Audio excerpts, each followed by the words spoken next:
अपने कर्मों का स्वामी स्वयं होता है। वह अपने ही कर्मों की विरासत पाता है और कर्मों से ही उत्पन्न अपने कर्मों के बंधन में बंधता चला जाता है।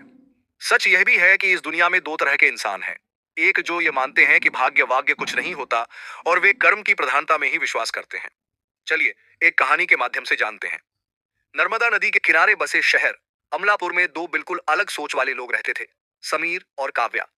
समीर का मानना था कि इंसान अपने कर्मों का स्वामी खुद होता है। जो कुछ भी मिलता है वह मेहनत और फैसलों का परिणाम होता है।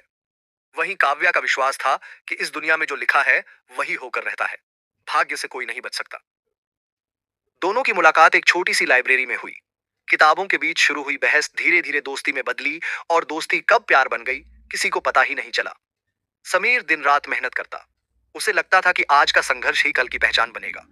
काव्या अक्सर कहा करती, अगर हमारा साथ लिखा होगा तो मंजिल अपने आप मिल जाएगी। समय बदला, हालात कठिन हुए। समीर को नौकरी के लिए शहर छोड़ना पड़ा और काव्या परिवार की जिम्मेदारियों में बंध गई। विदाई के दिन काव्या की आंखों में आंसू थे। शायद हमारा साथ यहीं तक था, उसने धीमे से कहा। समीर ने जवाब दिया, नहीं, अगर साथ चाहिए तो मैं उसे अपने कर्मों से हासिल करूंगा। अलगाव के बाद समीर की जिंदगी संघर्ष बन गई।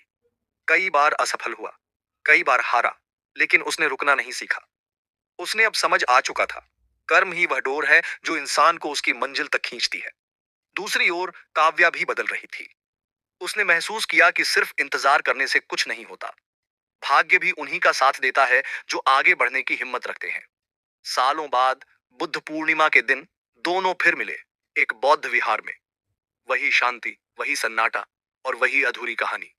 समीर ने मुस्कुराकर कहा, शायद आज भाग्य ने साथ दिया है। काव्या की आंखें नम हो गई।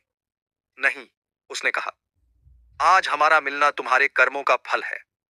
उस पल दोनों को एहसास हुआ, कर्म और भाग्य एक दूसरे के विरोधी नहीं, बिल्कुल एक ही जीवन की दो राहें हैं। और तभी काव्या ने मन ही मन कहा,